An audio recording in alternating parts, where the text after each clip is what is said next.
Exceptional Radio.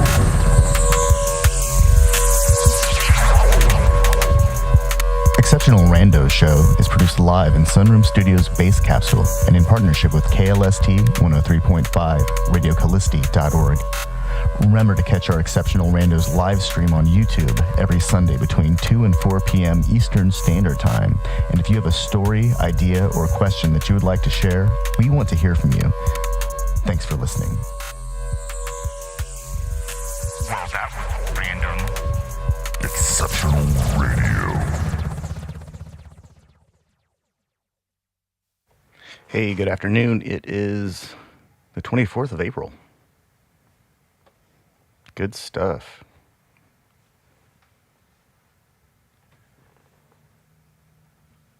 April 20 anything during 2022 is always fun to say.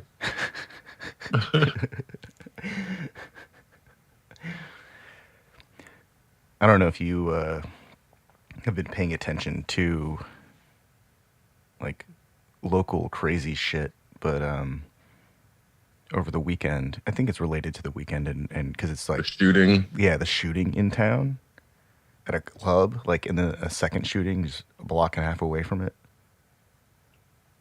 The Little Five yearly wildin'. Shit happens every year. Then Little Five. It's always some motherfucker that can't handle their shit. Coming in out of town, partying too hard, then getting a little too rowdy. Having a gun when they shouldn't have. It's a fucking party. You don't need to bring a gun to a party. If you bring a gun to a party, you're an asshole. That's when I'm like, yeah, you can tell an out-of-town motherfucker. Ain't nobody in Bloomington bringing a gun to a party unless they live there. And it was at like a club. Yeah. Some new club. I don't even know the fucking name of it. Oh man, it was like a club that took residence in I think it was Japanese or whatever. You know, that sushi bar that was more style than substance. That whole place where nobody can ever stay, like that whole alley. Yeah, the alley. There's like a row where people think, oh, I'm going to be the one that overcomes the bad luck of this business. Such great location. But then you find out it's terrible location. The only it's always fucking drunk people rolling through. I think the only establishments that have ever succeeded there are like healthcare administration offices and legal like attorneys' offices. I think there's like a I think there's a deli that's like open till 2 or 3 a.m. or something that stays open off of drunk people's money. Because what is it? The Vid and the Bluebird, like those are the staples of that area. So when the staples of your area are the Bluebird, the Vid, and Taco Bell, it's not gonna be classy business. Wait, is Black's Mercantile closed? Is that little bodega's closed now? I haven't been down there in so long. I haven't been down there. It might still be there. I mean, I try to avoid that section of town because I think most people do. I mean, traffic is terrible. Vehicle traffic is terrible. Foot traffic is terrible. Parking is terrible. I mean, it's better. I hate to admit this, but it's better after they put the coin machine things in there. It kept people from camping. But I mean, I don't have a problem walking downtown because I don't live too far, but you live too far where you can walk. Like, it's just far enough where you can't walk and make it like a thing out of a day. Otherwise, it's like you might get hit by a fucking car coming from down there. There's just not enough side of. I've made that walk before, and a significant portion of it is made through people's yards. Yeah, I mean, and it's like. I actually almost got hit by a car at one point at the bottom of the hill. Yeah, because some dude didn't even think to look for a human being. Yeah, that's where I'm like, that walk could be made maybe 3 or 4 times before you get hit by a car. Yeah. Because there's just no real walkable path for a human that's like not through somebody's yard, and then you might get shot because it's Indiana. Like I seriously, especially in the country, if my GPS doesn't send me to the right place and I pull up in the wrong driveway, there's like a 3-minute window where I'm like scared for my life that somebody's gonna like look out the window and just start shooting because they've like been waiting for this moment. It's like, oh, they're coming right for us, pow, pow, you know, and that's like how I mean, especially I did, you know, straight to your door delivery whenever Uber Eats was like not even remotely in existence, and delivering food at night was the craziest shit. Because sometimes you ended up at the wrong place and you're walking up with this bag and it looks like, is this Clockwork Orange? People trying to fucking trick me into opening the door, thinking, you know, and it just creates this like unnecessary antagonism where people should be. Oh yeah, somebody the other night somebody just like knocked on our door at 1 a.m. like because it was freezing out, and apparently this dude thought maybe these people will help for whatever fucking reason. Who knows how many other doors he knocked on, but I tried to call this dude a cab. No fucking cabs were open. I guess because Uber exists. These motherfuckers stop operating between like 8 p.m. and 8 a.m. So that was a shocker. I couldn't call this dude a cab. And his drunk ass is like asking if he can come in. I'm like, I don't fucking know you. And he's like, my name's Randy. I'm like, bro, that does not get me to know you. That's not how that shit works. I'm like, this dude. I mean, because it's legitimately cold out. Sorry, go ahead. Big ups to Randy for trying. Yeah, he tried. And that's where I'm like, I'm looking at this dude like, you know, I don't think he's necessarily homeless. I don't know how the fuck he ended up where he's over here. I'm not trying to get to know Randy right now anyway. So I'm like trying all this. I took like probably 15 minutes trying to call various cab companies in Bloomington that supposedly have taxis, but not operating at like 1 a.m. apparently. So this dude, I ended up having to call the cops because then I told Randy, I'm like, hey, don't go knocking on people's doors, man. I tried to call the taxis, but you can't just like be walking around the apartment complex just ask, because somebody's going to call the cops. Meaning, yeah, I'm like, somebody meaning me. I'm like, I'm giving you a fucking warning. Because basically, the issue is people will use vulnerability as a means of attacking. That's the whole Good Samaritan fucking parable. That's the whole reason that shit has existed for like thousands of years now. But I'm like, I know people get in shitty situations where they just need help, but I'm also not about to make myself vulnerable or let somebody in my immediate vicinity be vulnerable because this dude is pretending to be in a bad situation and just like waiting. Cause he's like, I'll give you $20. I'm like, dude, why don't you have a fucking cell phone, man? How you got $20 and don't have a fucking cell phone? You a grown ass, old ass man, like don't have shit. Nah, man, I ain't about to take no fucking risk for you clearly drinking at 1 a.m. when you need to be getting a fucking cell phone or some shit or like Uber or whatever before you're buying alcohol and not walking around asking random people to fucking take you home. Like that shit is not okay behavior. So I'm not about to reinforce it positively. But I hate that the cops are the only people that like I couldn't just call this dude a fucking taxi because the taxis in this quote unquote capitalist system can't operate between 8 p.m. and 8 a.m. on a fucking, I don't even know what day it was at this point because I was like, I think it might have been a Thursday night. I don't think it was a Friday, but regardless. I don't think it matters anymore.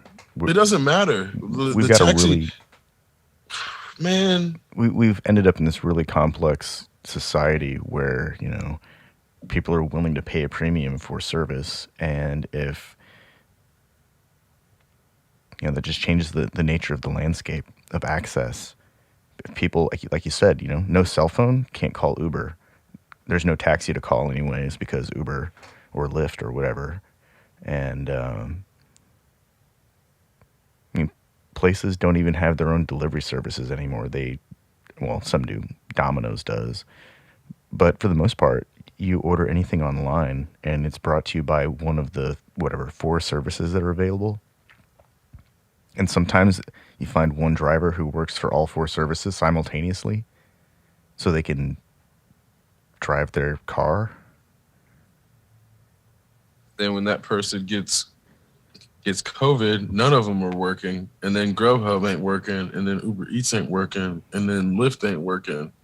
Because that one motherfucker was carrying all of the east side of Bloomington. And nobody realized it.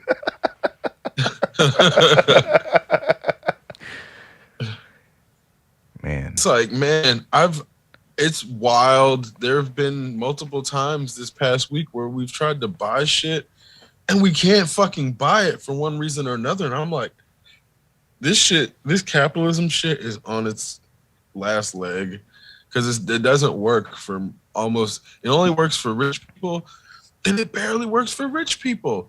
Because I remember when the PS5 first came out and rich people couldn't get them. Even the ones that were willing to pay $3,000, they couldn't fucking get them. $3,000. Because now, check it. I could not find stats on PS5s for the first year, and I'm finally starting to be able to find stats. And they've only sold like 17 million. It's like, holy shit, that's a lot, of course. Is there like a leaderboard for people who've spent enormous amounts of money on like a PS5? Oh, you can just check eBay's history. That's the best part about it. Okay, so all these dumb motherfuckers just go to eBay. So there's definitely a history of people spending way too much money on a game system. Yes, I think it's amazing. I think collectively, because we technology nerds can communicate at the speed of thought now, we need to figure out a way to collectively shame people for making expenditures like that. It's not a point of like, there's nothing to be proud of for spending that much money on a PlayStation. That's like foolish. I mean, that's beyond foolish. Anyone who spends $3,000 on a gaming system that they can't continue to upgrade and build upon, like a computer, is just out of their damn mind. You don't even need to spend $3,000 on a freaking computer to have a PlayStation 5, do you? Like in terms of raw components, I mean, is it even necessary? If you can get it MSRP, but if you get stuck on the secondhand market, it does end up being like $3,000. Oh. So then we had a listener say they got theirs at MSRP directly from the retailer, and this is one of the issues. Like you see, they stopped selling directly for like probably like 16 months, it seems. Or it's not necessarily that they stopped selling directly because they had to fulfill obligations to their suppliers. They would only have X amount available and they'd sell out. It's pretty much instantly. So the same shit happened with GPUs where excuse me, NVIDIA wasn't even selling directly to customers. So you couldn't go to fucking NVIDIA and get one directly. At first, I don't even know if they're allowing it now, but now you can at least go directly to the manufacturers that are like the second. It's not second tier. They do like the variations, so like EVGA and MSI and ASUS and the XFX, the individual XDI, yeah, DFI, all of them. There's ASRock. Right. Yeah. They'll have all these different like variations as to why the individual one is better than the other one or whatever. So like, it's not to say that any of that stuff is Well, there are lies. definitely It's definitely not manufacturer lies. optimizations. So, like, if you have an all Yeah, XFX for system, sure. then you'll be able to control everything from one utility. Whereas if you have I have Dell computers, but I have a MSI video card, and so I have, multiple configuration and control utilities to run. Whereas my all-in-one computer is all Intel, because Dell That's has the issue. everything That's the issue manufactured you by just nailed Intel. So upon. so from there I can run everything from one utility. And so And yeah, then it's way more difficult to get your machine running if you have a bunch of different um, drivers from different from different companies, because your oh yeah. CPU is built by one company and your GPU is one company and the RAM is another. So this is why some people end up not caring about that stuff, like because it's like, oh, they'll take the extra whatever, but then other people will like push to try to get all the same pieces because they want to optimize, or they get a benefit Oh, because if you exactly. have all the same types, then the interface does something. Or like, for example, what is it? IQ. If you have all the anything Corsair can like work with IQ, so you can get like all of your colors working together, whether it's from your like on your keyboard and your mouse to the inside of your computer, but only things that have the Corsair or IQ drivers can do that. But once they work together, it is really fucking cool. Yeah. And then it's like, it's just a matter of how much effort do you want to put into having things be able to talk to each other. But then over time, that becomes less of a problem because it's like IoT, everything can talk to each other anyway. But that comes with security risks. And this is where we get to this place where, Man, I love IoT. It's like everything that class compliant drivers promised. yeah, It really and is. Like when it it's not makes it a lot easier. But being taken anybody who doesn't advantage want to deal of. with that just gets the PS5, and that's where it just puts it all into one place, Yeah. and they don't have to think about any of that. And that's kind of where it's still, if you're able to get a PS5, that is the same price as a GPU alone, basically. So it's way cheaper for gaming to buy a PS5, but it's pretty much only gaming or looking at the internet, which is that's a whole lot of utility, but you can't really like. It's not really You a can make money computer, on it because right? you can stream on Twitch. So that's where it's like, Okay. I was gonna say you can't make money on it, but you can. All you got to do is actually go stream on YouTube or Twitch It'd be really good. and be really good. That's the other half, is like or like Or be be entertaining as some fuck. personality. Exactly. Like you don't have to be good if you're entertaining. So there's all these ways you can actually take $500 or $400 in a PS5 and go make money in a way that was not really possible when we were kids. So all the things that our parents, like not our parents specifically, but the generation before, was saying like, oh, money doesn't grow on trees. You can't just go out and play video games and make money. Well, yes, the fuck you can. And actually, it can be more lucrative. Like I have a cousin who's like 6 or 7 years old. His fucking YouTube channel gets more hits than ours. And that's where I'm like, good for him, man. Yeah, It's like, that's awesome. he's like, it's amazing. And his little brother's on there. So I'm like looking at this shit where his mom puts the time and effort. I mean, who knows? He may be even doing production now too. I don't even like, these little kids are doing so much shit now. This little motherfucker may be doing video production at like 7 years old because the tools are accessible and the kids who want to will do it. So the way that I see the fucked up thing is he Automating doesn't along a get, timeline is like painting now. Whereas I remember yeah, having yeah, to yeah, learn for how to sure. like Yeah. program system exclusive messaging. And And it should never have been that. It should never have had that hurdle that it did. But now that hurdle isn't there so much as the hurdle is time. Like if his mother oh and man, I'm father so weren't glad like taking the they figured time. out an interface to make it so it's not system exclusive messaging and a lot of programming. Like, that's the thing that completely turned me off from like software coding in general. Was at a point it was just monotonous, and now even software development, it can be done with like, can be done with objects and visually. It's so easy now. It's on some levels it's kind of frustrating. It's like, man, we're just like 5 years too late in some regards. Because well, not really. I mean, I not think really. we're 5 years too early in some cases, where it's like what I'm seeing now That's what I meant. 5 is years early. Yeah. people like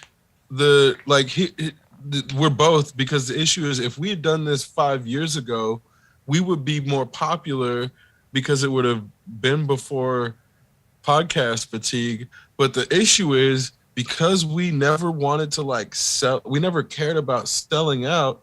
So now people are fucking tired of the like and subscribe, smash the like button. People like, if you, that shit turns people off to the point where they might just not even listen to your videos ever again if you say that shit. Because some people will do full videos where they won't, and then they'll we got start it to on plead. the marquee on the bottom of the lower third. It says, remember to subscribe or something. Or no, it says remind people to tune it in.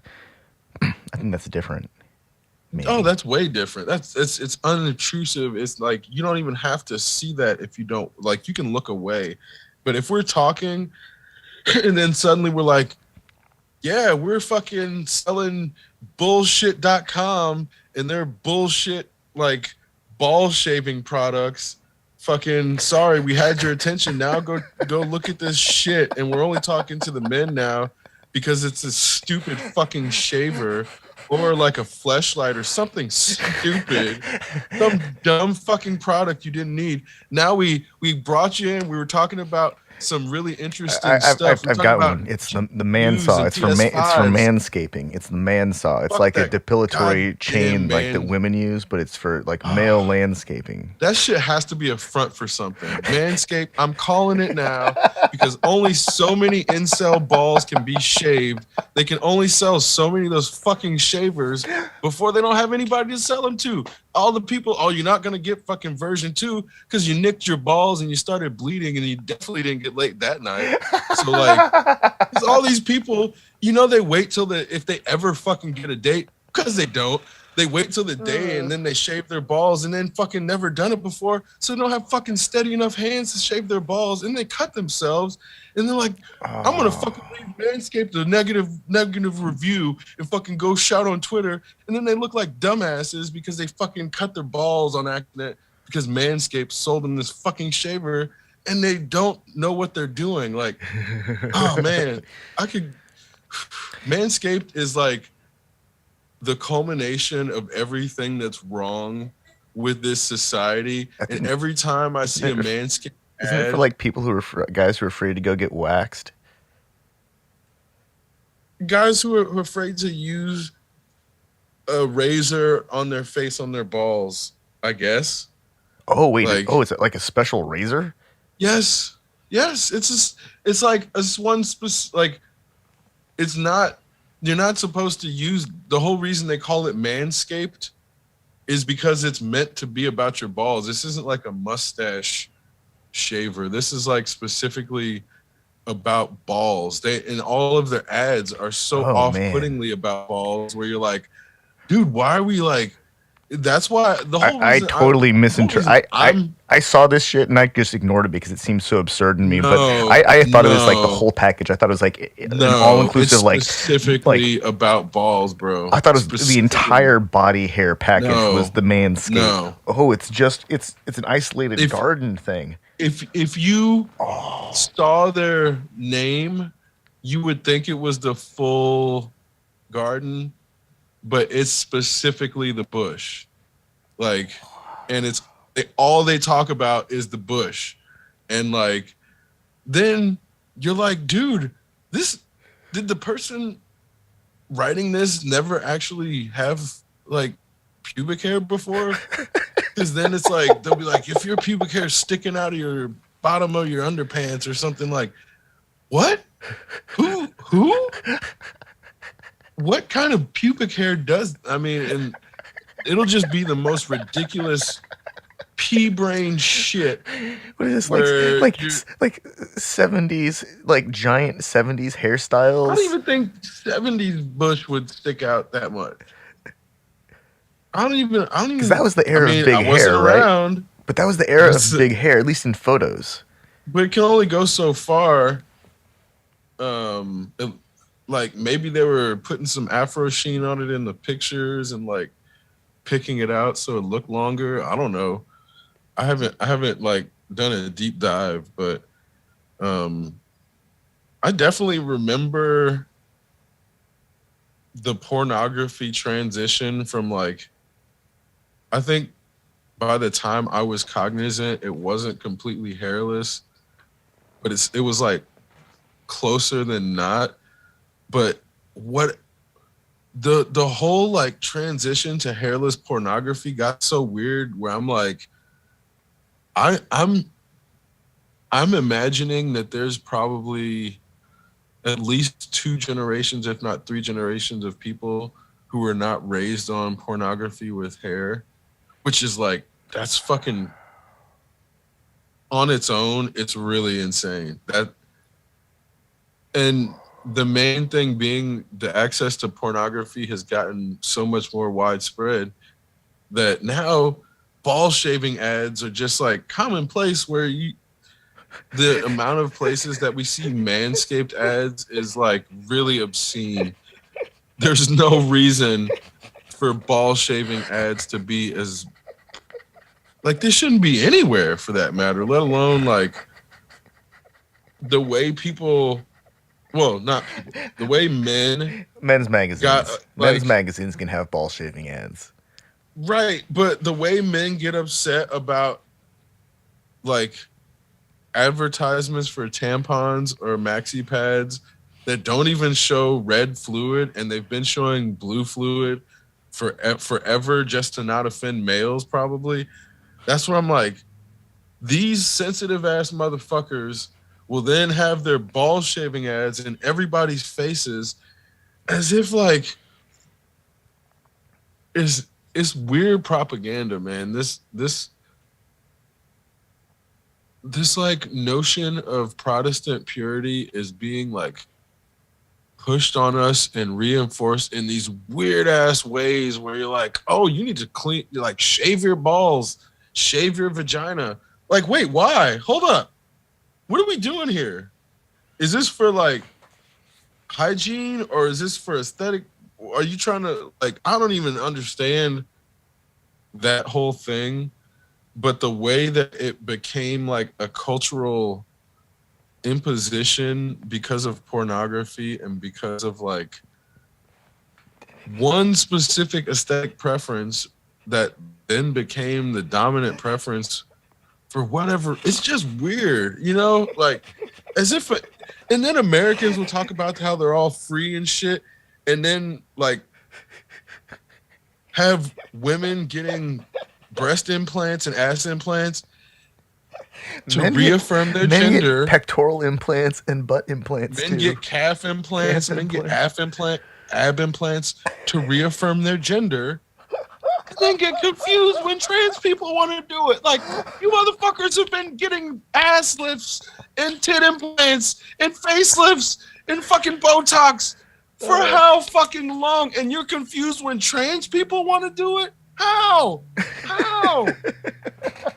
How? Where is this confusion coming from? You started it. You invented it. It wasn't even trans people. Trans people are taking your surgeries. Oh, man. You mean the women that after fucking having childbirth, they get their vaginas reconstructed, vaginoplasty?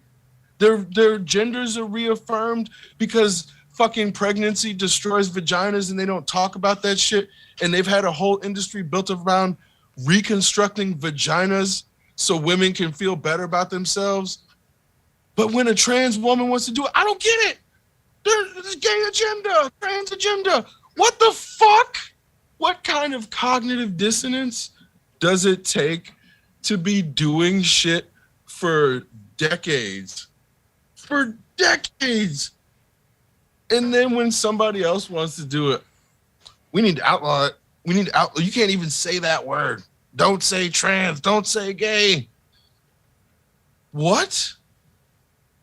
This is like the weirdest propaganda timeline where I'm like, we can't teach them math because they might become socially and culturally literate. Oh, it's like that's what's happening in Florida, right? I mean, that's what.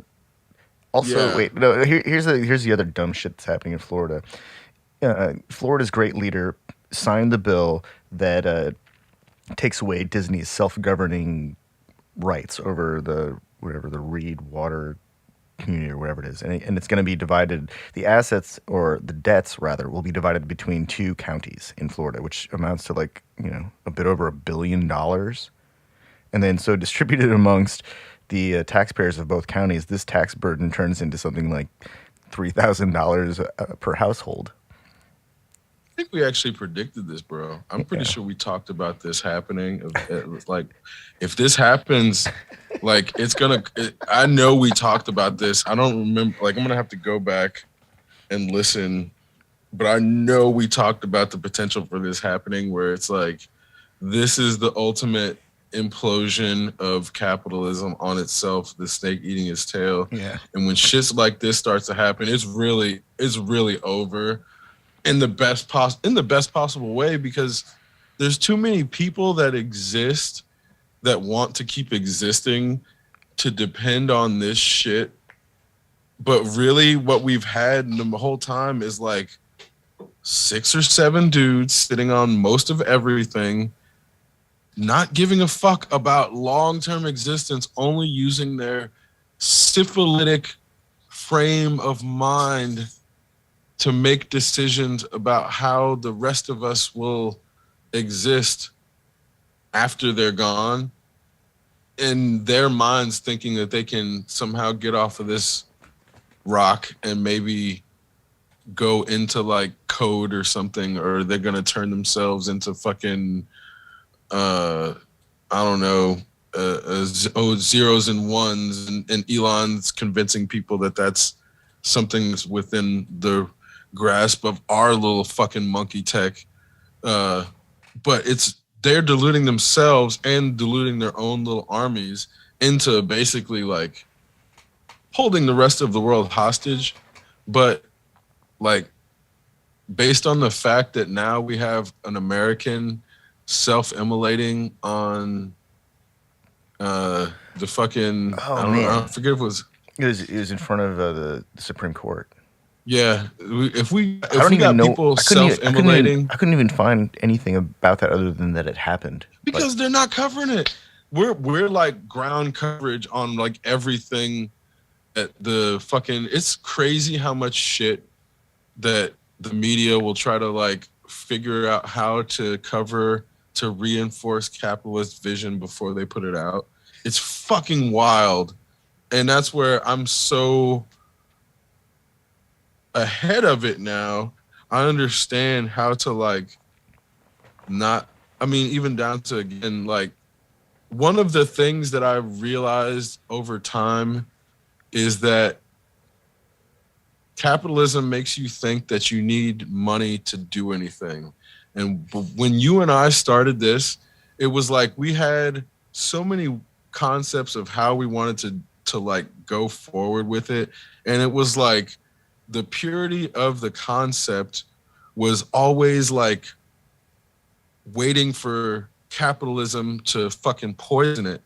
And at every turn, we had these like little concepts where we're like, no, let's like do this and that instead. And now we're like basically 4 years into something that we basically built from our heads, that capitalism would tell us we need like investors and we need X, Y, and Z and we need this and that in order for it to then be able to exploit it or exploit us and what we would have put our energy into.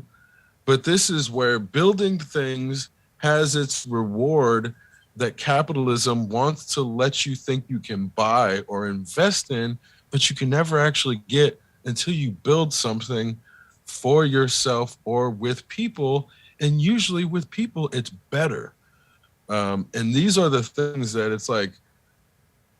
That's why I've always described this as a band, not an organization, so to speak. And even, it's a group of sorry, go ahead. recording artists. Yeah, for sure. And even in that, when bands get into something to make money, they may have one good song, but everything else is clearly meant to just like get your money. Even down to, excuse me, I've gone back and listened where I'm like, oh, I can listen to this stuff and not feel weird because it's not all me and it's not just me talking. And half the time I'm not listening to myself. So it doesn't feel self-indulgent because I'm actually listening to your perspective again. And that's where having, like, I see some podcasts like that, like Bill Burr, for example. He used to do his podcast by himself, and then his wife came on, and it's way better with his wife because it's not just him bitching about stuff, because that shit gets real old real fast. But even with his wife, his bitching gets old, just not as quick because his wife doesn't have that same energy. So it's not like if he pulls you into like the sharp, antagonistic, abrasive, she pulls you away from it with like the levity. And that's kind of where two people having the same energy on a podcast doesn't necessarily work out. And it can, but I think it's probably overbearing on the listener.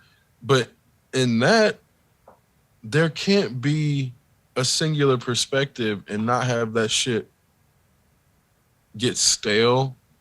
Whereas like we have to evolve, otherwise the other person, like, there's only so many times, like, we haven't retread the Matrix in a long time because there's only so many times you can talk about it with the same person and get new discussions.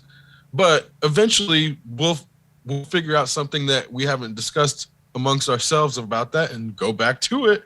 But there's a history of conversation there that needs to happen in order to get to higher levels, which people don't want to put the time into in their own lives, which is like this problematic aspect of like wanting to then buy that and not wanting to build it. Because it's like, even then,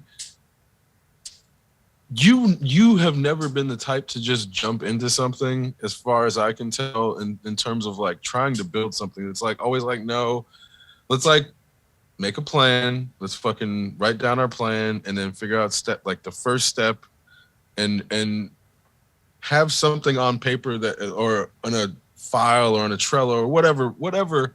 You're not just going to like rush into something because every good idea isn't worth doing. So I think in doing that, there is this element of like knowing how to build things is why you can make your own desk or make your own shelf or make your own drawer or make something.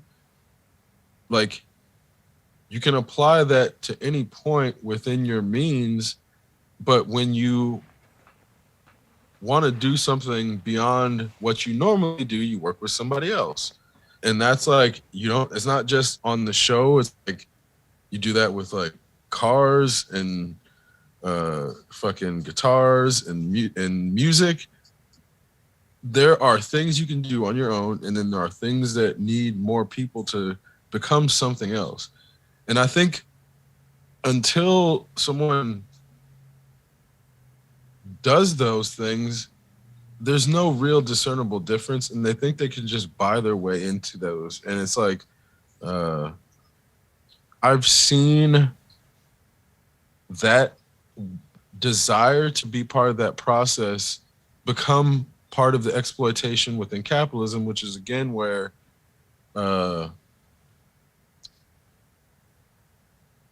some point if somebody was like in shoes trying to exploit it, they would like sell a course on how to make your own podcast, or you want a podcast, we'll set everything up for you. Which is like, it's not to say that that's not bad, but that's why nobody cares about podcasts, because there's a fucking billion and one podcasts, which is why you were saying we're 5 years late.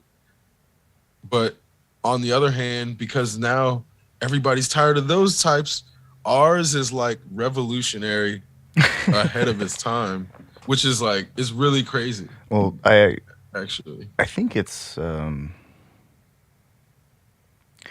I've noticed that there are more long form audio only media available now than before pandemic. But that could also be partly due because I'm not really spending more time around computers. I spend the same amount of time around a computer. I think audiences in general, as they mature, their tastes refine, they find things they want to engage in longer or be engaged to longer. And so a 9-minute video, which is really just an extended commercial, isn't actually enough. And then you can only extend commercials for so long before it's really just an infomercial, and you're waiting for them to say, "Hey, go to my merch site and buy this stuff, or use this code and you'll get a discount." And I still have a lot of I still believe that the audience as a whole, not just like our audience, but audience, the media consuming audience at large, will always, their taste will always mature. And some people, their taste will stagnate because they just aren't exposed to anything new, or their ideas aren't challenged, and so they never question the things they see. And I think that's really an issue of exposure, because we know that when people go to college, they're exposed to a multitude of ideas, and then they realize, oh shit, all of these things that I thought my entire life but was afraid to talk about with anyone around me, like all these things are now being validated by my new core peer group. And then we realize, oh yeah, these small isolated communities are in fact small and isolated, and they couldn't possibly have any insight into the complexities of social interaction within even a small metropolis, let alone a major metro. Like, what does small town USA have in common with, I don't know, that whole strip that Amtrak runs between DC and New York? Yeah, not much. Like absolutely nothing. Like, yeah, it's wild how different the country is from the big city, or even a small city for that matter. Yeah. Indianapolis is just, I don't know if it's, I mean, I know it's poorly designed. It's physically a pancake, and it's large. It's got a big footprint, but its vertical growth is concentrated in a very small section. And that's where it's then really, it makes it more difficult to get around. So it's even worse than it could have been if they had better public transportation and didn't rely on automobile-based infrastructure. And that's where they used to have better bus systems and better public transit, and they just deconstructed it. And now they're trying to get, like, they did the Indy Blue program or something like that. Yeah, the blue line and the red line and blue line. Well, but they had this thing where you could just like borrow a car and then drop it off at the Indy Blue location. Oh yeah, like Zipcar, but but it was like the city, but they did such a terrible job with it. Nobody did it, and then they tried to make it as if like, oh, nobody's gonna do this because we did a terrible job. Instead, like, but they left out the last part, and it was just like, oh, people aren't interested in this type of program, so they downsized it instead of, because I think there were electric cars too. Something about them was supposed to be more, you know, carbon neutral or something uh, to improve. Like I the way that cities and government have made it seem as if going green was this personal choice and not something that they had to like force companies to do. Um, and now those companies are doing it finally anyway because they realize if they don't, they're gonna fucking die. And it's like, well, I guess they fucked around and found out um, because our shit is becoming quickly uninhabitable. The swings of temperature are beyond what rich people's shit is able to preserve, and they're even in. They are susceptible to uh, like the weather in all of its extreme glory, and they finally figured it out. Like they're not resistant to COVID, and they're not resistant to floods, and they're not resistant to hurricanes. So I think there is a realization that money can't buy you out of death. Like I think Dick Cheney uh, made people. I mean, he's still alive or whatever, but the closer, whenever Dick Cheney actually goes, a lot of rich people are going to realize that they can't fucking get around it forever, and they're going to start moving different. Like the way that rich people move is really just them trying to prolong their life and pretend that's not what it's about. But it's at the end of the day, that's what everybody's ultimately trying to do, but they're just trying to lie about it and pretend that they figured everything out because their bank account is like inordinately large, and they make it seem as if it's because of hard work and knowledge and not exploitation. But that veneer is quickly falling apart as all these fucking oligarchs are getting their shit stolen, and then people realizing that all the people around them are fucking lying about where they got their money from.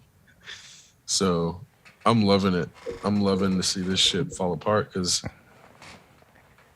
the only thing that it did was make life worse for anybody that wasn't rich. Anybody who wasn't rich is actually going to have a better life once like oligarchs are out of the way. Yeah, once And that liquidity is returned to the economy. yeah, that's a shitload of liquidity, and people have like been living basically without $14 trillion of liquidity in the economy. That's just been sitting in people's, I mean, in the global economy. It's probably more than that. That's like the American, but I would assume that basically all of the American economy is basically stolen and put in some dude's pocket one way or another. About like, it's not like Illuminati shit. It's just fucking, That's the nature of oh, our my economic dad was system. right. It's like my dad was a diamond emerald miner in fucking South Africa under apartheid, and then he took his fortune and invested in my company, and now he made me look like a self-made billionaire just hiding his fucking theft all across everything. And then now you got these people begging Elon to stop spreading himself thin when he was just spreading engineers thin in the first place. There's just not enough engineers to keep up with his fucking stupid ego at this point. So now he's like, Elon's in Twitter, and Elon's in electric cars, and Elon's in rockets, and Elon's in Yeah, who does he fucking think he small is? homes. Singapore, like buying up all the engineers and all the talent. Like, Oh man, yeah. But the idea that like Elon was gonna solve the housing crisis by building overpriced fucking homes that were tiny. the funny thing about all of that is that I think it was like 20 years ago, maybe it was a little bit before that. FEMA was tasked with developing a quickly deployable shelters, and these things are flat pack, and they pop up and they're weather resistant and have good R values and all that kind of stuff. And so here we are, like 20 years later, and I look on the internet for, tents and cold weather camping stuff. And lo and behold, what do I find? One of these fucking FEMA shelters, but it's being marketed by some, outdoors company, and it just blows my mind. I mean, you got to have an electric drill or an electric driver to assemble these things. You're not just like putting them together with a screwdriver. Like these are structures, but these things are being sold on the private market now. So there's affordable housing right there. It already exists. Taxpayers already paid for it. I'm pretty sure the Alien's product is going to look exactly the same. Like 20 grand more or something. Yeah. I mean, it looks almost exactly the same. So that's the scary part. Taxpayer funded development yielding some product for the private sector to capitalize on is kind of the standard for this country, I think. Then idiots not understanding how it works, thinking that those people just pulled themselves up by their bootstraps and built it, or pretending that they don't understand how it works and lying about thinking that they pulled themselves up by their bootstraps, so minorities can't get access to those kinds of subsidies. So it's like either one is not good, but Americans, they get what they deserve at the end of the day, and this shit is not looking good. Was bootstrap pulling like part of PE? I mean, because I ran laps a lot when I didn't want to participate in whatever crap PE they were making everyone do. I was like, I just like, man, I love the idea of people saying that money as a motivator results in the best product, and then they live in America and like try to keep that mindset with a straight face. Like, this shit is obvious. This whole thing is falling apart. It's like, it would be sad if it wasn't built on exploitation. So it's actually fucking hilarious to me as somebody who like is tasked with paying taxes every year after these motherfuckers will constantly say they can't do shit about reparations. I'm laughing. I'm like, I'm not even talking about just reparations for black people. I'm talking about for Native Americans. Like, this motherfucker's still on reservations because they haven't gotten proper reparations, and motherfuckers will make jokes about casinos. Like, nah, motherfuckers are stealing. That's how fucking imperialism works. They get one person to agree to steal from everybody else, and then they use that person as the face of that race to then be like, no, they're okay. Look at this person, this fucking thief, this person who's like Benedict whatever, to like be willing to sell out their entire people and live in a very fucking nice place while everybody else suffers. That shit happens everywhere, whether it's in the black community, in the native community, in every country like that got colonized in Africa, every country that got colonized in South America. Fucking, it's the same shit. They find one like greedy, just roach motherfucker who's willing to just not give a fuck. He's like the bad guy in the American movie that like isn't the main bad guy, but always the fucking snivelly motherfucker that is willing to posies up to the good guys. Because the real bad guy has like an English accent. Yeah, but he's always like brown looking for some reason. Because a lot of times it's the brown motherfuckers or the black motherfuckers that sell their own people out that end up causing the problem, because there's always one. It's like happens to white people too, but then they become what everybody sees as like the standard. So it's like, it's this weird, like Samuel L. Jackson in Django. That dude, the fucking Uncle Ruckus looking motherfucker that's like willing to compromise. Like, where's the white version? The only white version people can think of is fucking Benedict Arnold or whatever the fuck that dude. No, we get the white versions we've had in the media are like Smeagol, or what's that? What's the guy who Leonidas said may like everyone forget who you are, or may you live forever. The guy who sold him out, the guy that was the hunchback dude who was. You mean ableism? Yeah, it's always like if it's a white person, it's like somebody who's handicapped and they hate white people because they're fucked up. They're crazy. Yeah. They're physically deformed. They were cast out. There's always some reason that this outsider has turned on their own people. Whereas like just it's commonplace in outside the process, of the West.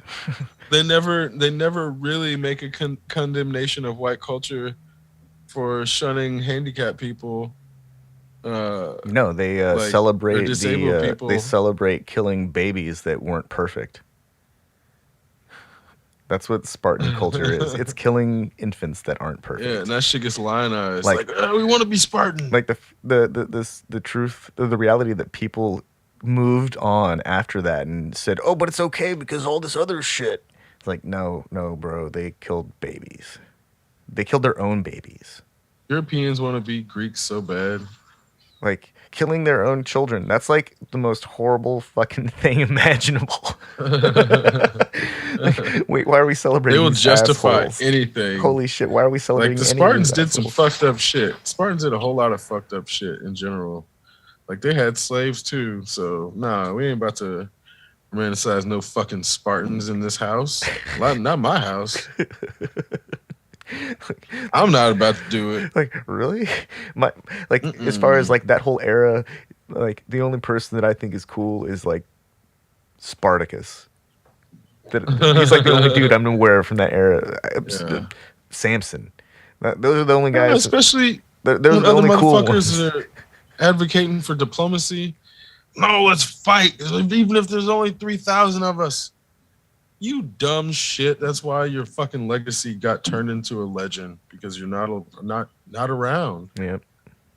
And eventually cultures have to stop warring in order to survive, and that's where you see ultimately the ones that are able to persist are the ones that actually end up figuring out how to stop warring amongst themselves as frequently. So they built aqueducts in Rome to bring water into the city because, they didn't have any water. They needed more water. Apparently there was some period of Rome where the engineers forgot how to maintain the aqueducts and it fell into disrepair. And then they had to relearn how to transport water back into Rome. I was reading about that. I wish I could find this now.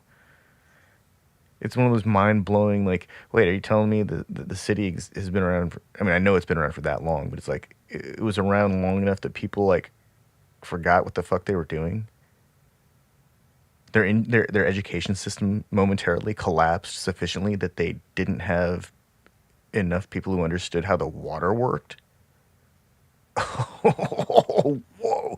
And also, it didn't even take that long. It was, like, all happened within, like, a couple generations. Like they lost it and had to relearn. Yeah.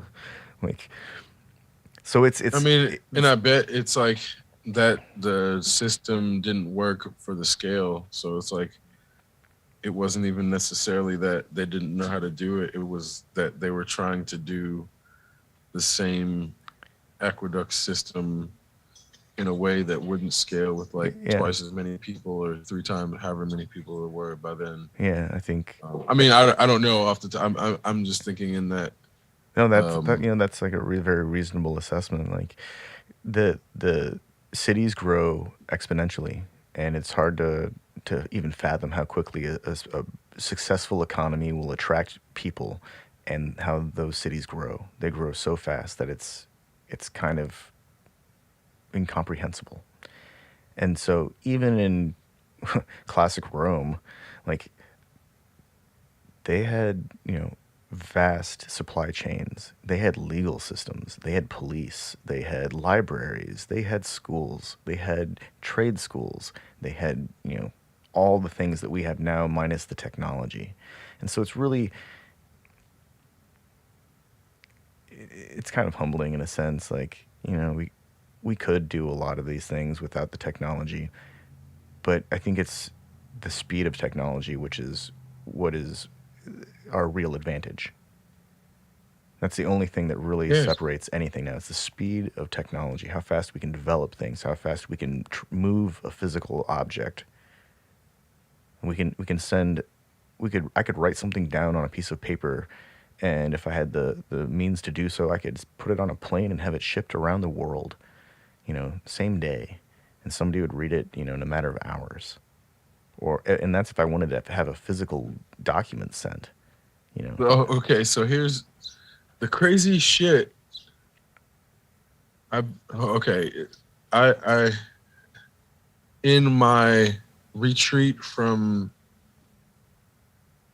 podcasts or information that is opinion, I've been doing a lot of infrastructure, like not just research, but just like watching stuff about infrastructure, and it still takes like 30 days roughly between the customs and the shipping for something to get from port to port.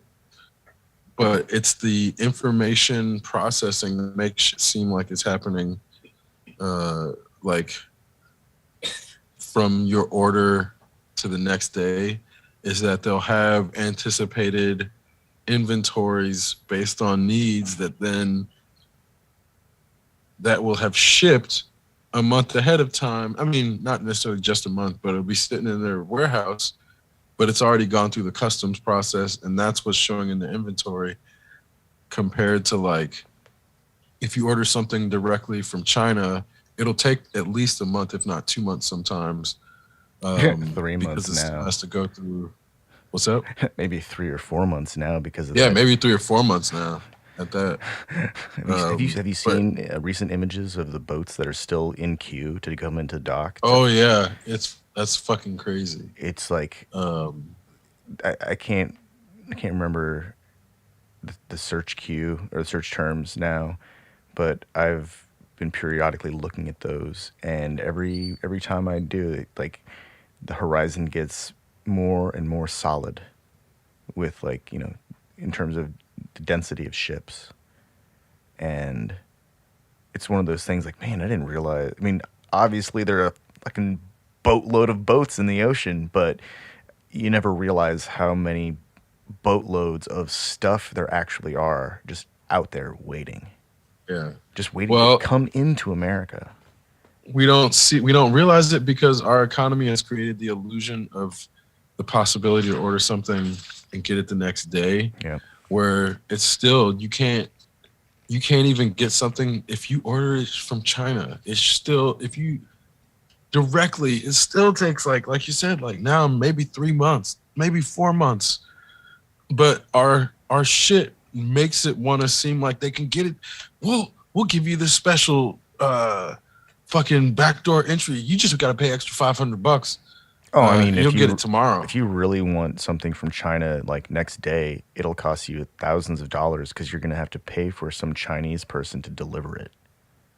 They're going to have to get into the country. They're going to have to fly it over. They're still going to have to pass through customs, but it'll be at an airport. They're going to have to do like a whole value disclosure thing. You're going to end up having to pay more for VAT. Prove that you're not taking it to be sold. Exactly. And so there is a way to get stuff from China like next day. It's just the premium on it is, I mean, beyond prohibitively expensive for most people. And for the people who can't afford it, well, fuck them.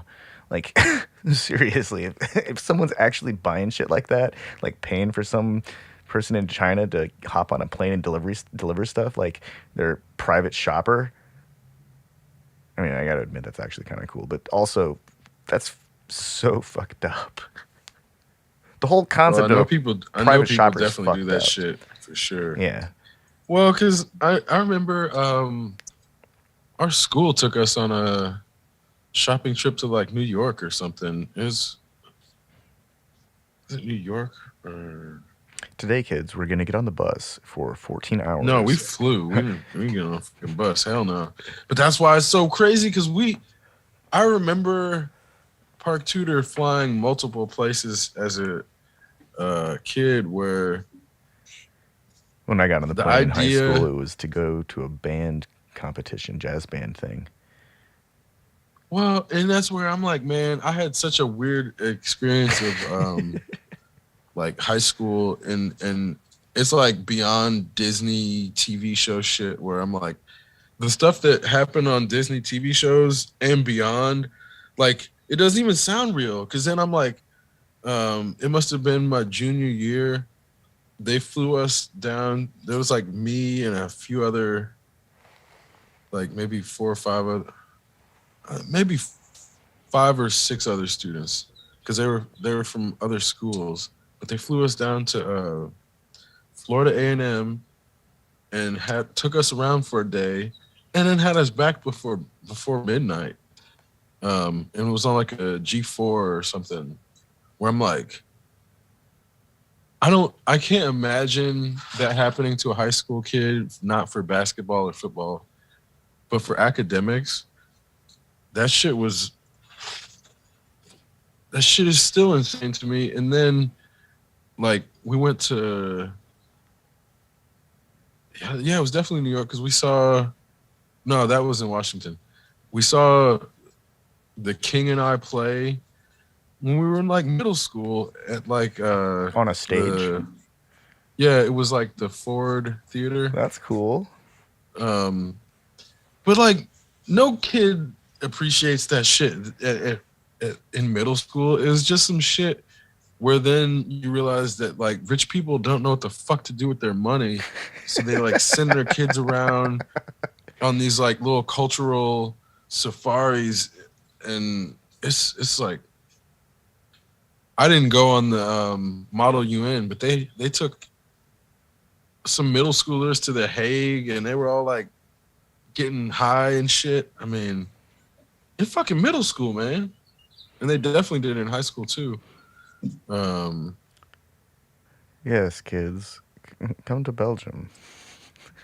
well, I remember Come to the Netherlands. in Come to Denmark. whenever I went to France, like you could buy alcohol. So the fucking basically anytime rich schools would send their kids on a trip somewhere, it was to a country where the alcohol or drug use was like more lax, and these things would be like kids just kind of getting just way too fucked up for what like middle schoolers taking mushrooms and fucking cocaine and shit like that, where you're like, it doesn't sound real, but that's what the fuck that was happening. Um, I remember. No, it doesn't. It strikes me as the kind of thing that would be in television now, and those things typically Oh have yeah. some kind of Oh basis yeah. in reality.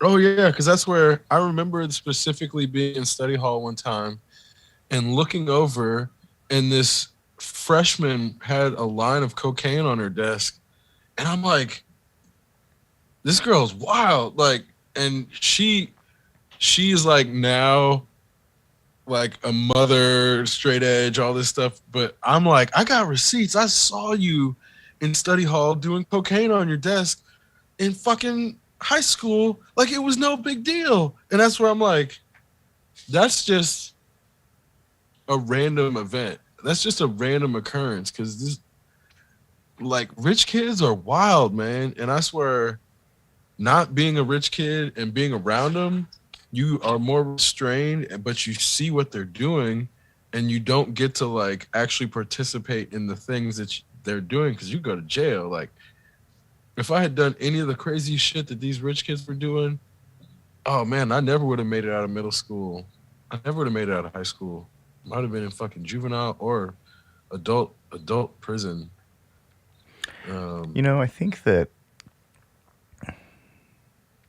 I think that those kinds of things at that level function as kind of a really complex social filter, because in an instant,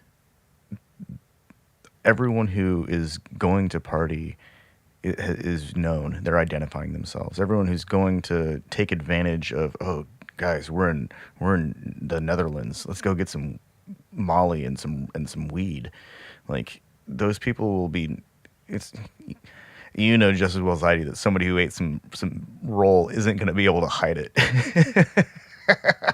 Oh, no way, no way. So you know, in the next day when they're not on drugs, they're gonna look like they went through some shit. So these things are really complex filters in the sense that everyone knows now. They all know. So what if they didn't get in trouble? Now everyone knows. So people are going to be more careful around that person. People will be less inclined to, you know, invite them along because that person's engaged in like, you know, risk-taking behavior, really like fucking international risk-taking behavior. Holy shit! You don't want to be a traveler and end up in jail on drug charges. Fuck, that sounds like the worst kind of, you know, international trip. Like, what'd you do this summer? Oh, I went to Amsterdam and spent 6 weeks in jail. What the fuck did you do there? It's like, oh, I don't want to talk about it. You know, like that's the kind of thing that's like a stain on someone's life. Oh yeah. And we know that the internet doesn't forget, and the internet allows people to learn things about people, and so why take those chances? So I think it might be a good thing, you know, if rich people want to throw money around and send their kids off to some other country, and their kid or their kid's friend or somebody's dumb enough to do something that jeopardizes any potential they could possibly have, fucking let them. And if their parents want to throw money at it to try and fix it, well, at least that money is being returned back to the economy somehow, somewhere. Well, because then you see them brag about overpaying for shit just to get it. Well, yeah, I mean, those are the same morons. Fuck them in their PlayStation 5s. I hope nobody wants to play games with them for a while because they don't have a PlayStation 5.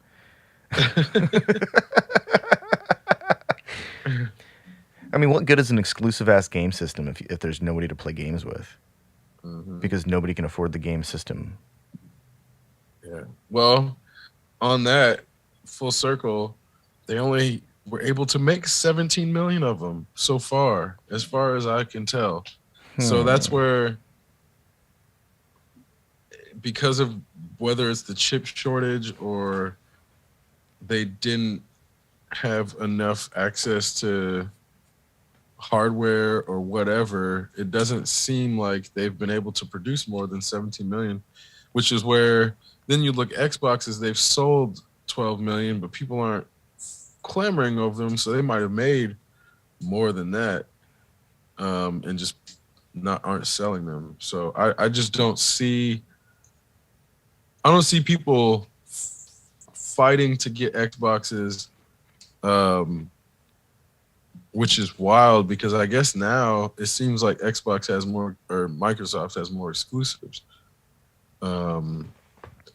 So it's weird that Microsoft is buying up all of the gaming studios, but people are clamoring over PlayStation systems. I think there are a lot of embedded gamers, like people who have very dedicated Gran Turismo setups, or like they've got their Call of Duty room that's like everything's built around PlayStation, and they can't just like jump ship now. I'm talking like PlayStation out the wazoo, like PlayStation posters.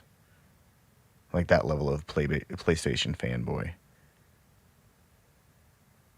They got a PlayStation headband that they wear when they're playing video games. PlayStation hats. And fingertip and now, gloves. Okay.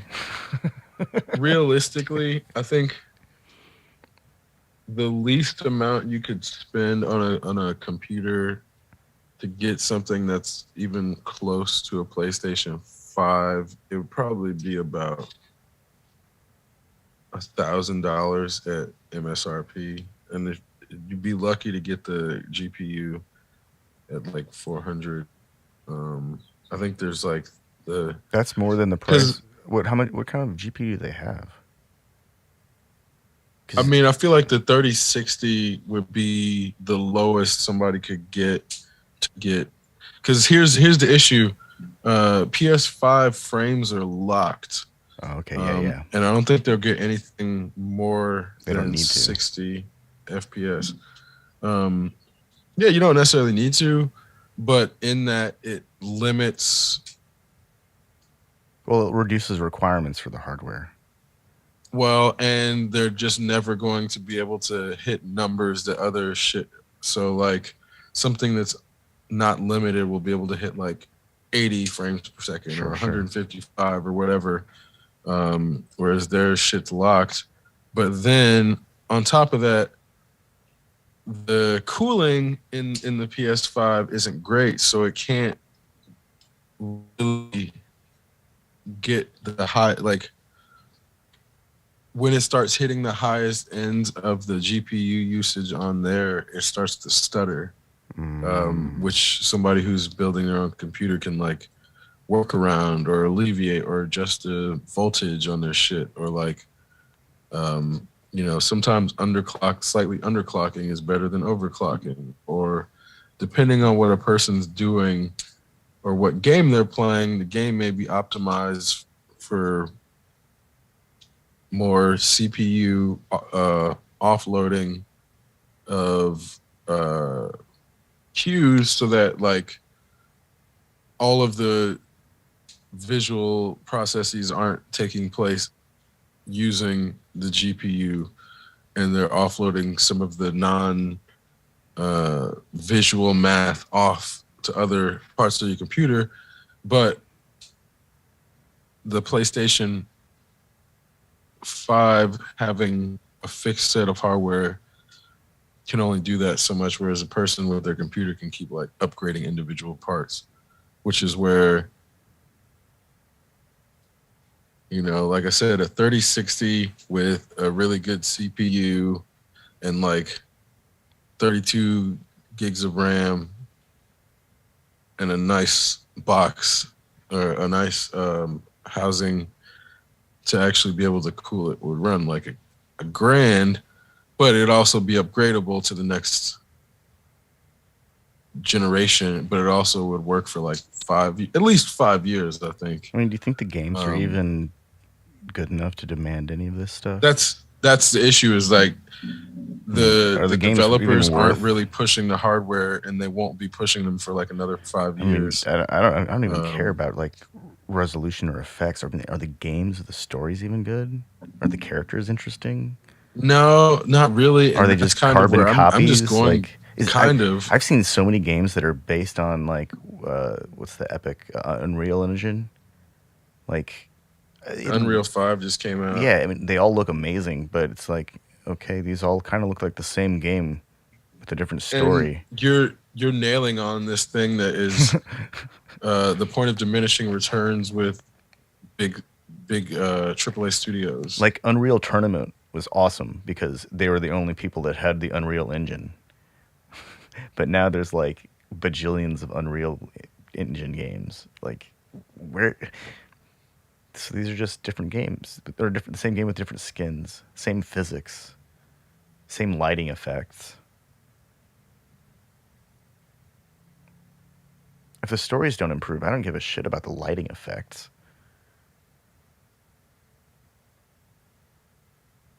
Like I played Ghostbusters because it was free.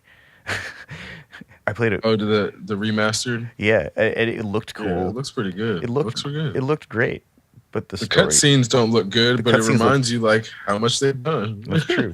But it also kind of, the story was just like, okay, this isn't doing anything for me. I'm not going to play it again. I played it because it was like Halloween. Yeah. It was fun for a minute. And yeah, that's where it was a good distraction for an evening.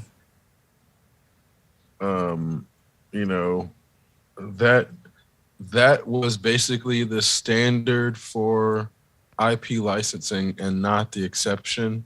So whenever I see something that's licensed that's actually good, I'm pleasantly surprised. So I think what is it? I personally like the Avengers game. I've put it's the most played game in my Steam library. I put 175 hours into it. I think the biggest problem that the Avengers had is that they tried to cater to a white male audience that doesn't like female protagonists. So they rejected Kamala Khan as a main protagonist first out of hand, and then these people also wanted to buy their way into. These are the same types that like to pay to play. So when they got the option to buy things, that the developers just kept giving them skins, and it wasn't. You could sort of buy your way in advancing. It doesn't really work that way because tried to they tried to balance one type of development with then giving out DLC for free, and it didn't really work out the way that I don't know who came up with this dumbass plan, pitched it. It didn't work out however their dumbass plan made it seem.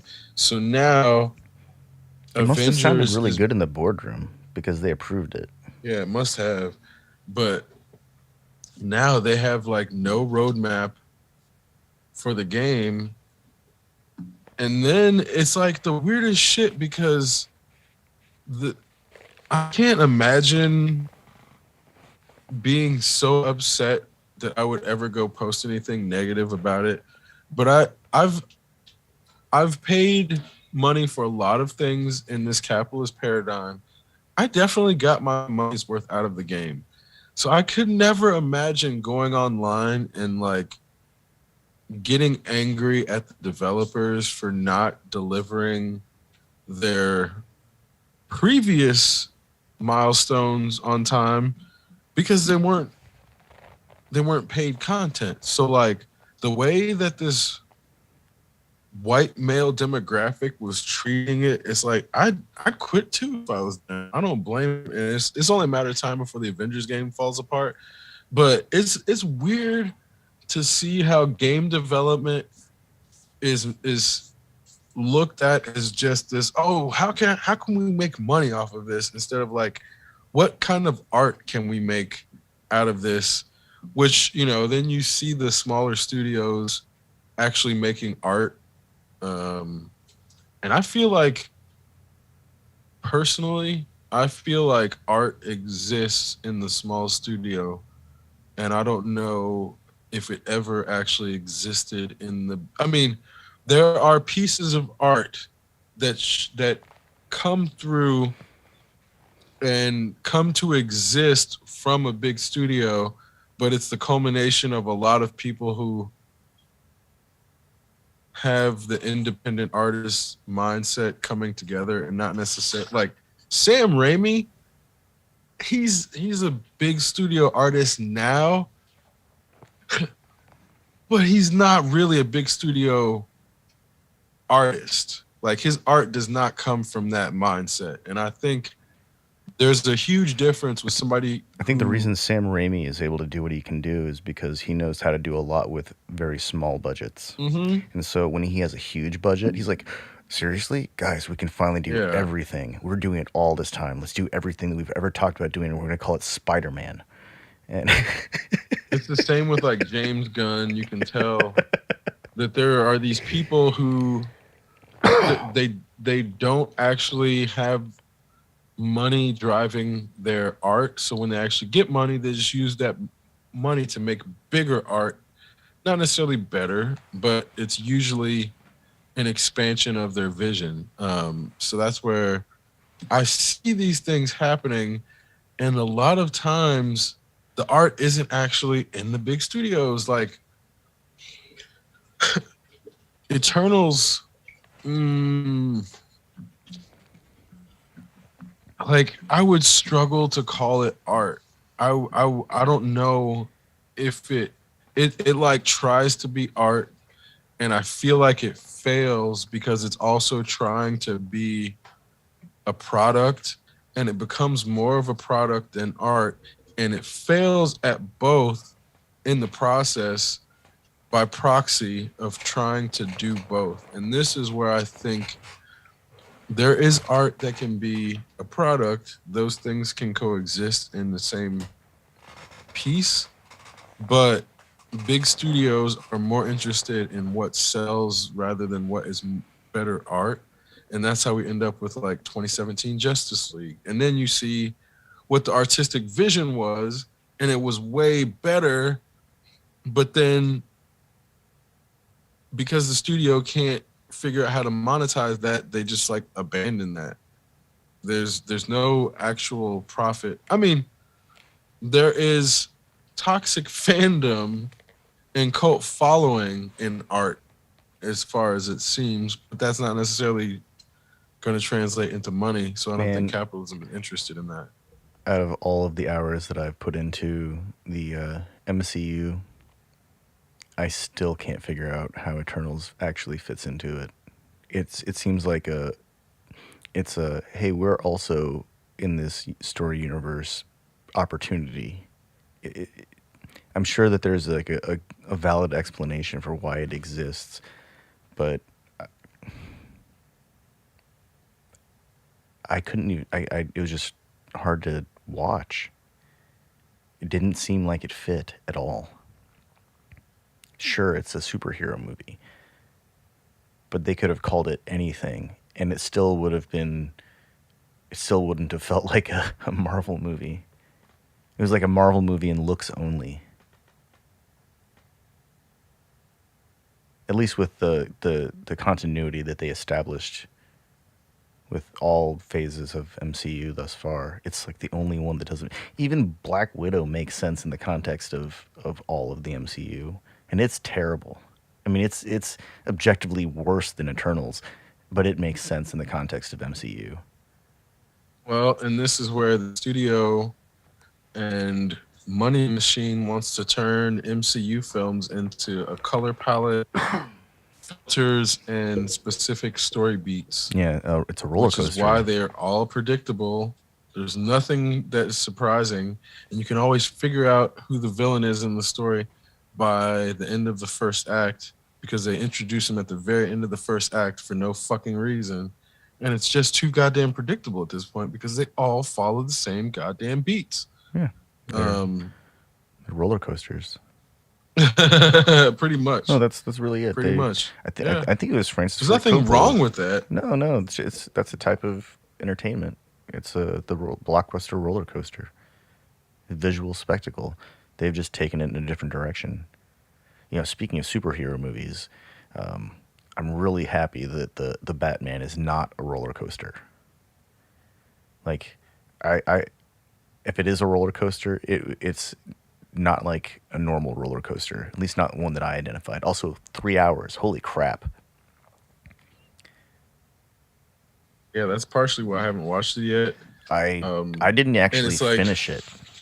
I'm not surprised because you have to set aside 3 fucking hours. 3 hours. So at the same time, as a longtime Batman reader and avid comic book fan, there's nothing they can do to surprise me in 2022 in any movie. And that's like the unfortunate side effect of being well read within comic books. A few weeks ago when the cam started appearing on the internet and nobody was going to watch it because, you know, what I described as mostly black with gray blobs and a few light streaks and a few white points and maybe a few explosions, but none of it's going to be in focus.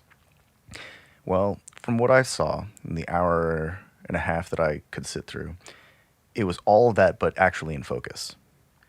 And so it's a noir film. It's very dark. Everything's dark. What few details are present are so obvious. Like you barely have to watch them. It's that deliberate. And that's all I'm going to say about this movie. Everything seems so deliberate. Like, come on, guys. I've been reading Batman and watching Batman since I was a little kid. Just make it more complicated. Like, scare me a little bit. Give me a character. Give me a criminal that we can't figure out. Yeah. Well, there's nothing exciting in the Batman character, like the regular Batman character, left to for someone who has been a Batman fan this long, Yeah. which is why the Death Metal series was so intriguing to me. Yeah. And I wasn't so much interested in the Bat Who Laughs. Uh, I was like, whatever. But the actual death metal line where the Bat Who Laughs, basically they start off just killing that motherfucker, but then you realize it's part of a larger plan. Um, that's that's where I'm like, okay, let's explore. I didn't even. Okay, this is also someone brought this up online about how the evil Superman trope is played out, and I'm like, I don't disagree with that, but actual morality becomes irrelevant to me in terms of a story. It's like I want to hear an interesting original story, and the reason the death metal storylines were so interesting is it went way beyond just what about evil Bruce Wayne. It's like, no, what if all the evil Bruce Wayne started working together across all the universes? That's where I'm like, okay, you got my attention now. So when we have these multiverses that have all these different variations, morality becomes this like very relative thing because it's based on our trajectory within our history, and it's really easy to forget that like morality isn't something that applies across multiverse even, or it shouldn't theoretically. Like there's obviously like base level.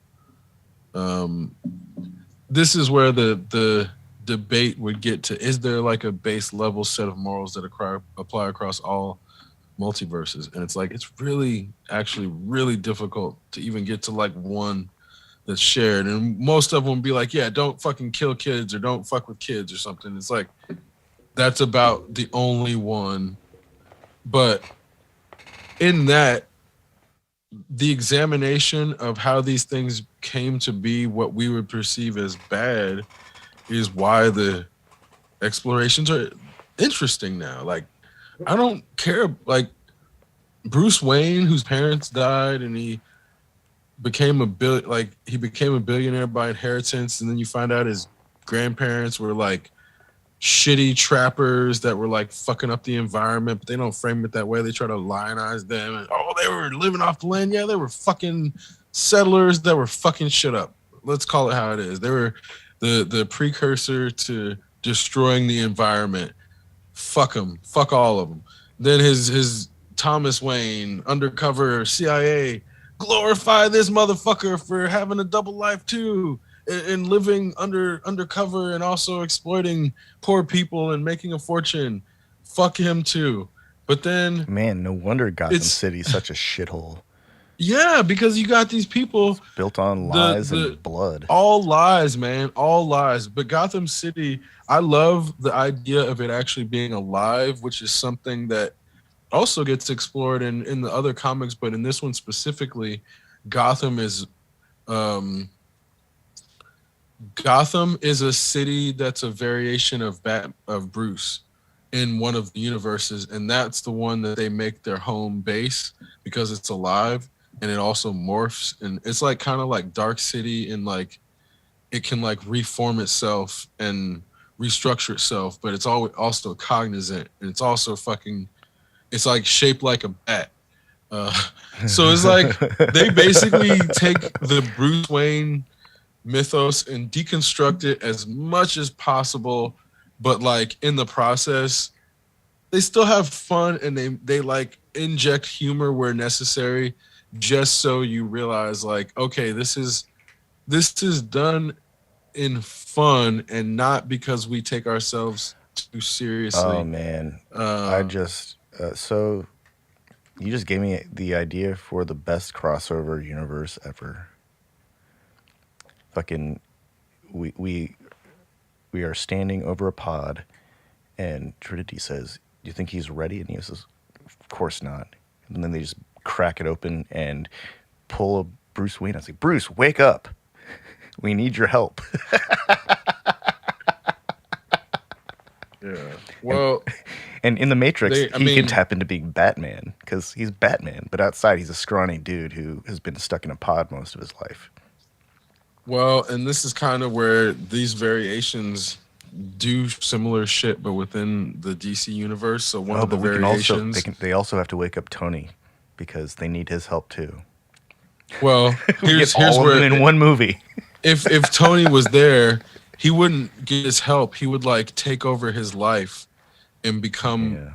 like the son of Howard Stark, but Bruce Wayne, and like literally take over his life and have that one eventually join back up with the rest because he takes over Dr. Manhattan's spot in that timeline and fucking kills the dude who's gonna become Dr. Manhattan and absorbs his powers.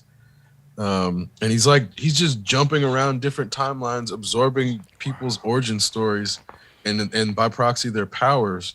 And it's like these are the types of things where I'm like, okay, if you're gonna alter the timeline and also be evil, I'm down for this type of shit because it's Yeah. like it's new, it's different. I haven't seen this before. But Flashpoint again? No, no, thank you, no, thank you. I've had enough Flashpoint by now. Wait, Everybody's had the enough new Flashpoint. is that the new movie? We're getting a new Yep, Flash. We're getting they're a just Flashpoint doing another movie. Flashpoint. Another Flashpoint. They're gonna add some variation. It's just another fucking Flashpoint movie. It's just another. Like I don't need another Flashpoint. I'm sick of Barry fucking up the timeline. I don't need that story anymore. Yeah, they should bring back. I know Ryan Reynolds was chastised for his performance as the Green Lantern, but they need the Green Lantern. We need a Yeah. lantern flying around making big fists again, and Well, giant springs and big nets. in my recent anti podcast listening, Green Lantern was one of the things, and it was plagued from studio decision making that was against what the director wanted. So there was like an extra hour of plot development that got cut, and then all the CGI shit was like at the behest of the studios. So they like wanted it to be CGI heavy because that's what they thought people wanted. This is what studios think people want is like CGI and fucking cleavage, and like it was heavily manipulated in post. Green Lantern is about creativity and being fearless. Yeah, like definitely. I mean the mythos of the character, but when we're talking about specific, like if it's gonna be like Hal Jordan or Jon Stewart, then I get why we need to see the differences in their individual character or what makes them as lanterns. But it was just poorly executed because they cut out a lot of the fucking character development. So then the final product is neither here nor there, and then becomes one of the worst movies of all time because it's not good art and it's not good like for consuming. It's not good for mindless consumption. Well, they wasted the Green Lantern on an attempted roller coaster. They DC properties are more than roller coasters. They're like deep sociological commentary or social commentary, sometimes political commentary. Well, most definitely. And most like definitely. the thing that they succeed at is examining the internal motivation, and they show us like the depths of the characters like in situations. And I'm not saying that Marvel doesn't accomplish this, but Marvel's a very different story universe. I maintain that the real difference is in Marvel, in most Marvel, X-Men is unique because mutants are always mutants and they don't get to pick. But in most Marvel, they put costumes on to become superheroes. But in DC, they wear costumes so that they can fit in with everyone else. Like that's the real difference between those universes to me, and from what I've observed. Like Bruce Wayne is the construct. Clark Kent is the construct. Diana is always Wonder Woman, but that's just because she's always Wonder Woman.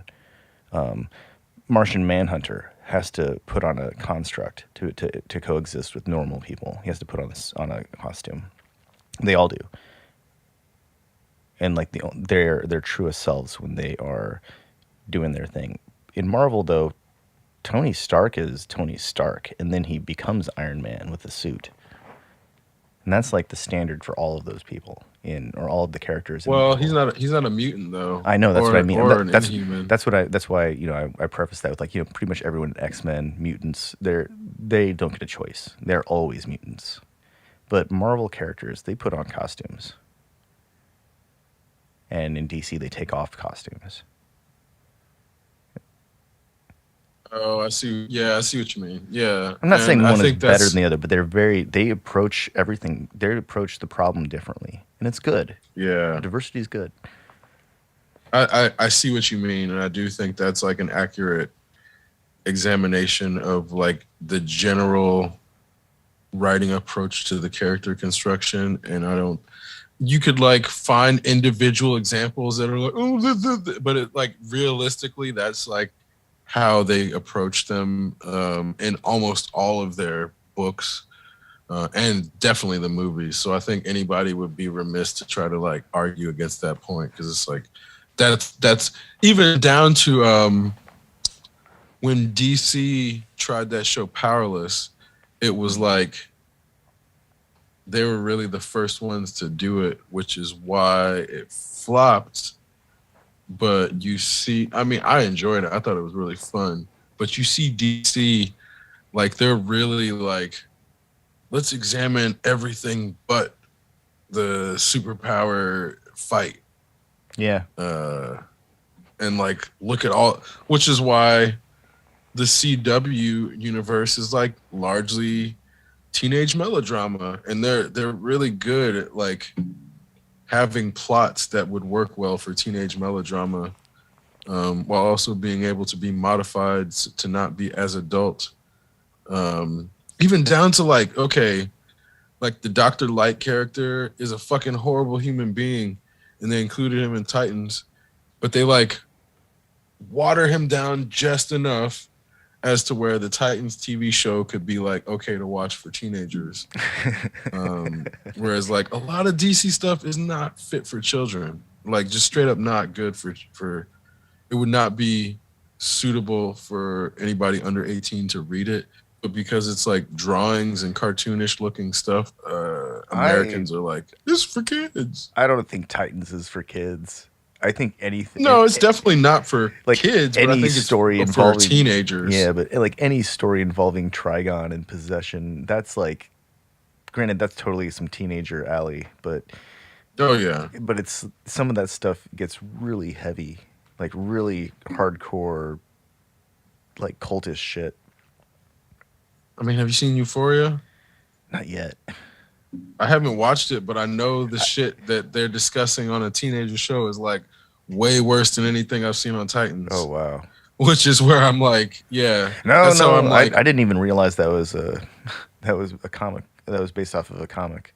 No, it's not. I'm saying this is like a show that teenagers and young adults watch. Like Euphoria, like is a show that teenagers and young adults watch.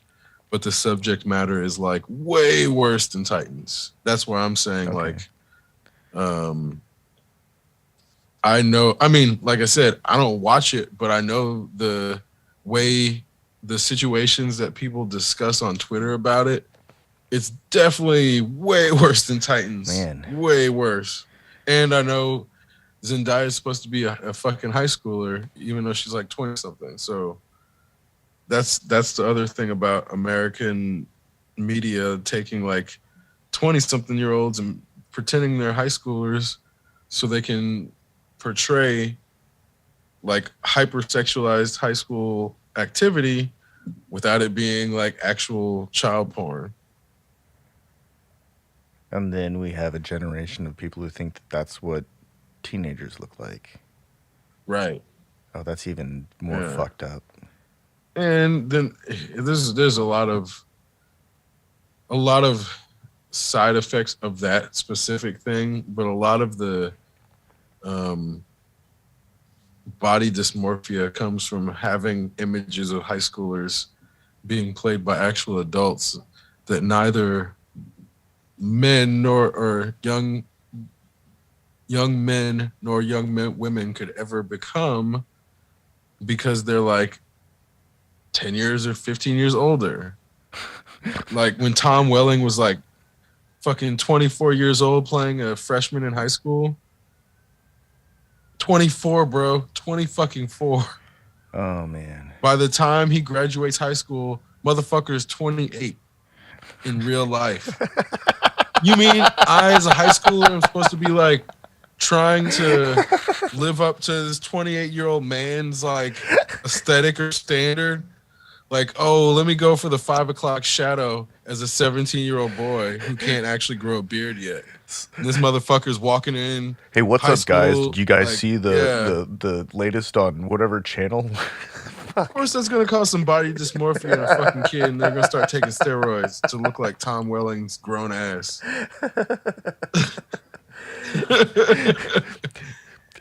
Tom Welling's got abs. Well, it's because he's fucking 28. He's got 28-year-old man's testosterone level. Like, just the idea of a 30-year-old sitting in a high school classroom to me is really kind of amusing. It's like, bro, what are you doing here? Are you a student teacher? No. Are you a teacher? No. You're the other one? You're the student? Oh. Okay. Like, do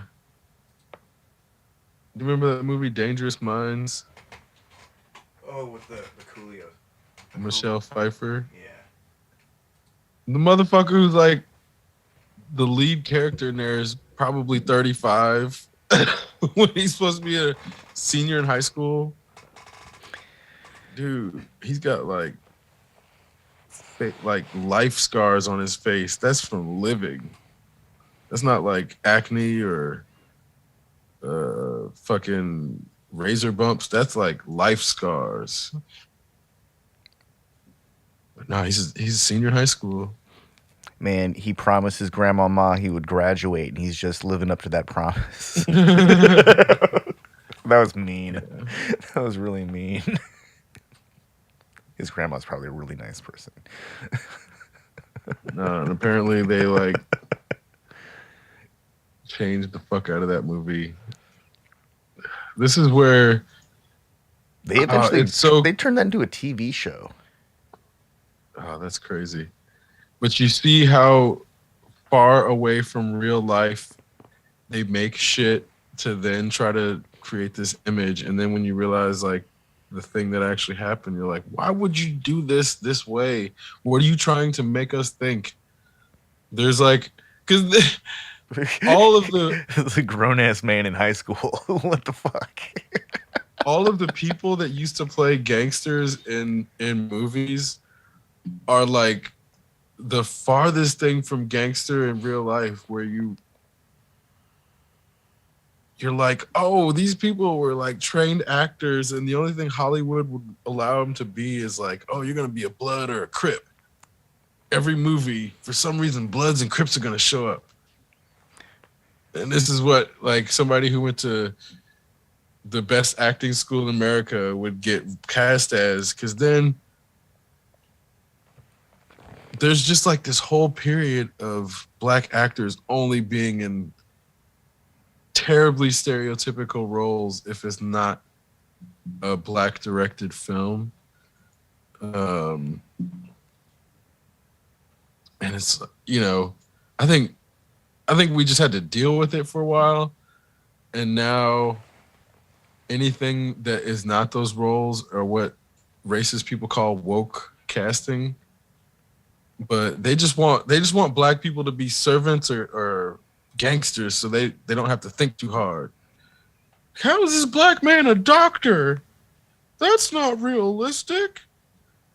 Like in their worlds, like black people can't be doctors or like anything but Bloods and Crips, and they just don't want this more nuanced reflection of the real world to exist. But it's, you know,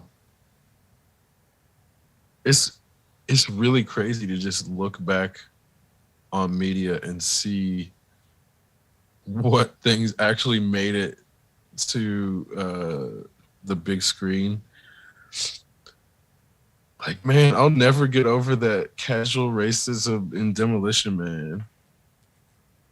There's just no need. All the casual racism, like in what was it? I think it's Dawn of the Dead.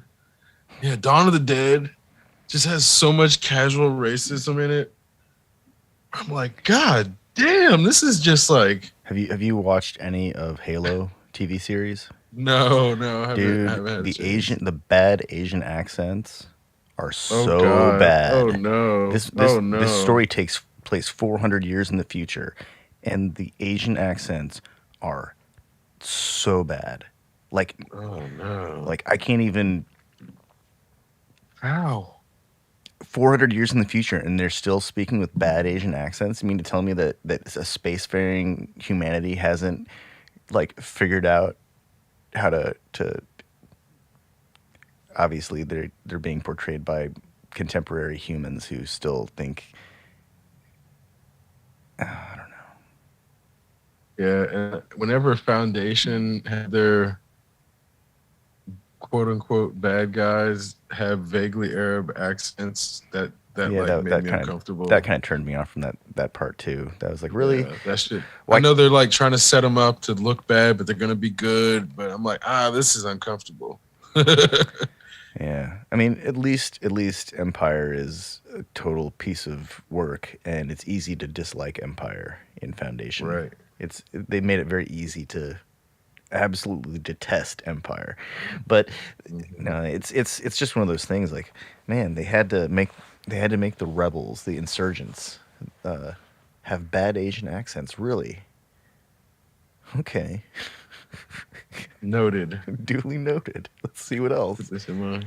Yeah. And the other part is, of course, that the Covenant, the bad guy aliens, they sound exactly like they do in the video game. So there's like no surprises there. Like the big floating slug brain leader dudes, they don't have bad accents. They're completely intelligible when they speak well, Covenant. Yeah. I feel like we're drifting vaguely into the merciless Ming territory where it's okay to do that shit in public again. Where I'm like, I don't like this. Something's off here. Something's really off. So man, I'm the first to admit Kung Flu was funny. That shit was funny, but because to me it's like the flu that kicks at first. ass.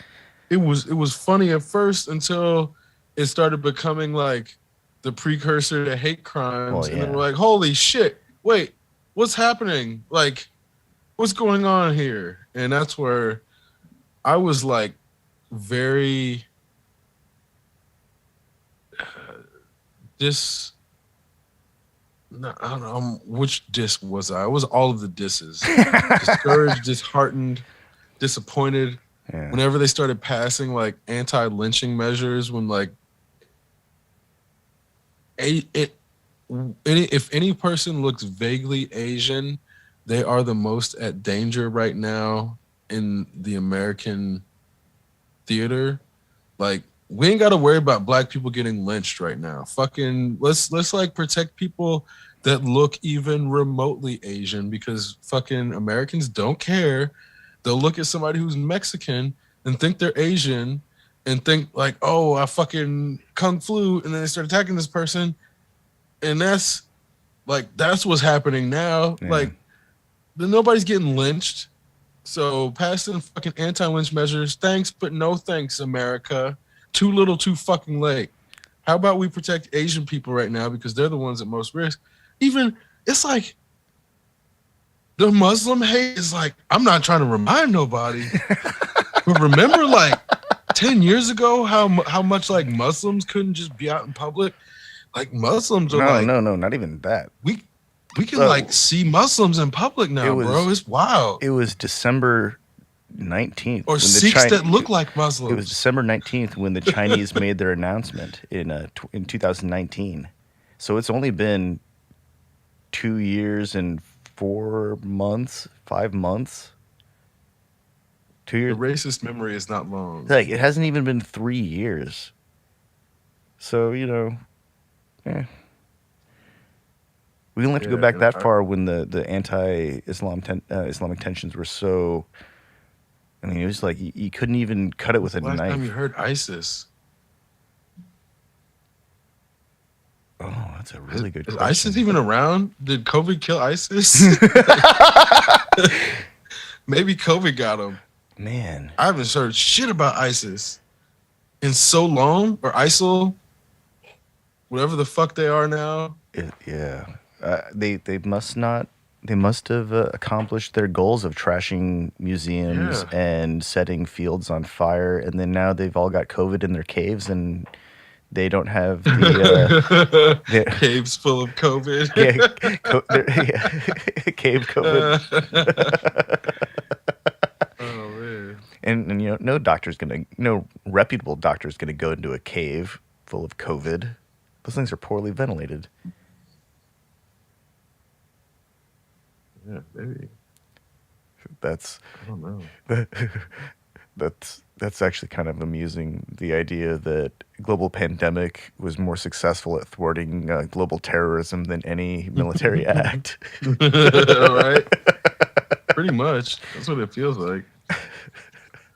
Well, they would already be functioning on very limited supply chains anyway, so any big hit to the supply chain would cause them catastrophic domino effect to any group that's functioning on the very limit of, or the fringes of a supply chain. Well, because then it's like, what if they were just really like heretical and really wanted people to like do face coverings, and then once the face coverings were implemented, mandate, they're like, well, fuck, we don't have shit to like argue about anymore because they already got their faces covered. Man, those terrorists are just like way more reasonable than we ever thought they were.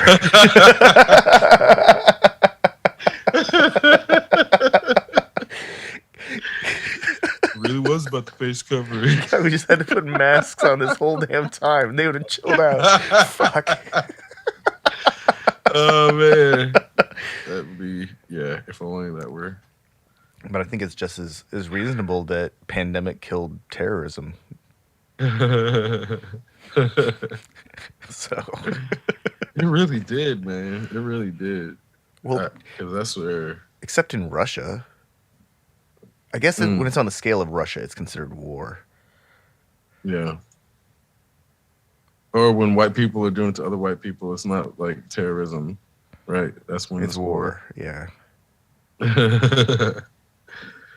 And when the West goes in to save Africa, it's peacekeeping and humanitarian actions. But we won't allow people to escape from like Sudan to go to Italy because Italy can't handle the influx. Well, I'm finally starting to see commentary about the United States military being the worst offender with global warming. Finally. Which is when I'm like, I'm tired as an individual of like trying to have capitalism put the shoulders of like solving all its byproduct problems on my shoulders. Like at the checkout counter, do you want to contribute to the fucking child's hospital? No, you do the fucking child's hospital. That's what taxes are for. So don't me when I'm just trying to get a fucking sandwich if I want to help solve a problem that you created. So like, I'm just tired of, you need to contribute to green, and no, the fucking military needs to do it. The government needs to do it. I'm saying, the corporations need to do it. I'm tired. National I can't do it. Employment Works Bureau and stuff. It needs to happen. I already fucking recycle. I already conserve. I already don't like. There's nothing I can do anymore to stop global warming. So I absolve myself and all the listeners from the responsibility Because it's not our fucking responsibility anymore.